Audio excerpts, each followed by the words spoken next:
Well, Jordan, obviously you guys have, a lot coming back with this group. The coaches are back. Jeff is back. Sincere is back. Does that make it kind of easier for you guys as you're learning this group to kind of like put it all together a little bit and teach more? I mean, it does, but at the end of the day, there's been players the last 2 years. You had JJ go out and then Zay steps up. Now Zay goes.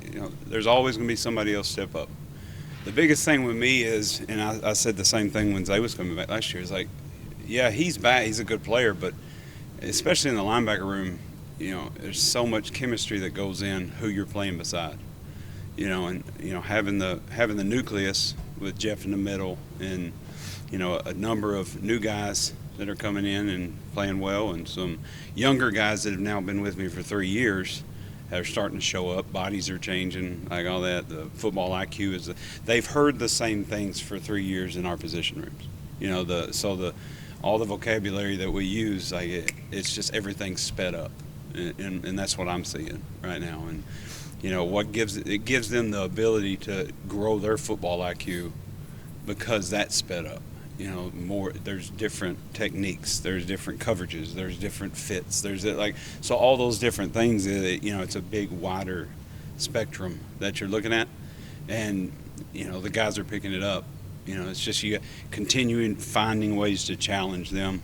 Whether it's just a simple technique or a full-out scheme of the defense and all that. Just keep challenging them mentally, because I think they do play hard. They love football, and if you have that in your physical at linebacker, you can figure it out. Other than reps, how do you develop that chemistry? Other than what? Reps? Repetition. Video. I mean, we spend a lot of time, just watching film, because that's the biggest thing, in every position. But at linebacker, how to watch film. How do you really watch it? Are you sitting down and trying to watch the whole thing, or are you pinpointed on what you're trying to see? Exactly what are you watching? And being able to do that as a group is when it starts getting really special. Everybody's looking at the same spot on the screen. Everybody's talking about the same point of the play. Everybody's talking about this down and distance or this situation. Okay, what are you thinking here? And when they can start communicating that in a classroom setting, when they get out there, it's habit. So I think that's huge. As much as we get the opportunity to meet, and as much as they watch it themselves, and it's any other habit. And I think it's huge for them. The same way that you would break down a scheme to them, do you have to kind of do the same thing in teaching them how to watch film the right way? Yeah. Everywhere there's tiers to it to me. You got a freshman in, and you're talking to a guy that played, and had production last year. You got to teach in different levels to different people, and maybe that's more individual meetings. Maybe that's more, hey, look, we got to speed you up in this category. I always tell my guys, you have to find out what your weaknesses are. Okay, and it's no different. Whether it's in running or it's taking on a block or it's tackling, it's no different in video. What's your weaknesses when you sit down and watch film? You have to find those things out. That's how you grow. And, so once you figure out where those weaknesses are or the level that you're at, well, then you find out, okay, well, he needs some more individual time in this category or in this category.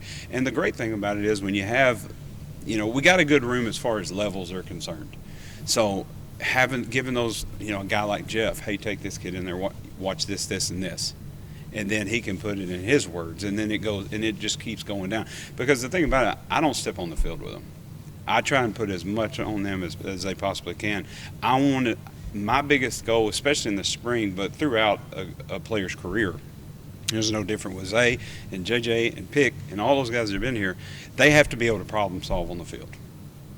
Because at the end of the day, if I'm just sitting in there and I'm telling them what to do every time they do something wrong, they don't learn to problem solve. There's so many different changes in a football game. And whether it's situational or what the score is, where you're at on the field, all those different things, if they can learn to problem solve those things, that's where you get really, really good at this position. They have to be able to problem solve everything. You had a lot of success last year with the linebackers. I know new year. Can you use the success you had from last year to apply for this year to give guys encouragement and motivation for this year? Yeah, I think that's just sort of built. It's my hope that's sort of built in the room. My mindset of it is it's a blank slate. Every time you get it, now you're bringing stuff to the table. I'm not wearing the same shirt every day, but they're bringing something to the table every day. But as far as last season to this season, like I watched the reps that they played in the games. You know that even if special teams reps, because there's learning a bit like for what they did for just really to show. Look where you were then, and look where you are now. You know, it's sort of and I do the same thing with high school kids like Carmelo Overton, you know, Chris Gore, the two freshmen that are here that really should be in 7th period biology right now, but they graduated early, and they're here. I watched their high school films with them, and then we watched their practice. I said, what's the difference? What do you see differently? Do you even know what coverage you were in this deal? Do you know what your job was? And they see so much growth, and you're talking about a kid that played last fall high school ball. You know, so I mean, I think every one of them you have to show those different things of where they were to where they are, just to show how much they can continue to grow. That's my biggest thing. Because I watched last spring with Jeff. He sees it. Speaking of Jeff, like him in year 2, it sounds like he's taken on the role of being a more vocal leader. How have you seen that part of him evolve now that he's been in the program for you? Well, I'll be honest. I mean, what I just told him out there, like, you know, you don't have to be a great player to be a leader, but it helps. You know, and he is playing at a higher level because he's changed his body a little bit. His football IQ's grown a little bit, all that stuff. But at the same time, that don't just make you a leader. You know, it's how you practice every day. You know, it's you are what you say you are. Like, you know, so you go out there and you put it on tape and you're sprinting to the football every time. You're not missing tackles. You're not missing reads. You're not missing signals. You're not missing calls on the field, all that stuff. It just grows. You know, and I've had so many different linebackers over the years that, you know, some that didn't say anything. J.J. Russell was a perfect example of that. He never said anything, but when he did, everybody listened. And the reason they did is because he loved football. Zay loved football. Jeff loves football. And the guys that love football, they really, really love football. People are attracted to them that love football. And if they're not attracted to him, they don't love football. And that's always going to be my opinion in this game. You guys have, as a coaching staff, you guys are all back for another year. I asked Barnes this, but just how does it make it easier, I guess, kind of like getting you guys to keep, you know, the Chiefs this spring where you guys are all speaking the same language? Is it kind of a different, you know, it's a plain slate, but does it make it easier kind of teaching where you guys are all on that same page a little bit? Yeah, absolutely. I mean, it's the same thing, you know, you talk about a player that's coming back where you can grow and challenge. Well, we can continuously challenge each other in the defensive staff room because we already know the same words. We know what it means. We know exactly how we're trying to coach this or coach that. So the schemes get to be a little bit bigger, you know, like a little bit more, you know, and that's the thing. Like, we sort of understand each other as far as expectations. We know what each other's about. I mean, you know how that is. You work with somebody long enough, you know what they're about. And, you know, we got a really good staff. You know, Coach Pope, Coach Clark, and Coach Barnes is awesome, and all the GAs and quality control guys that they work their tail off, man. It's fun to come to work every day because you know everybody is going to put the effort in.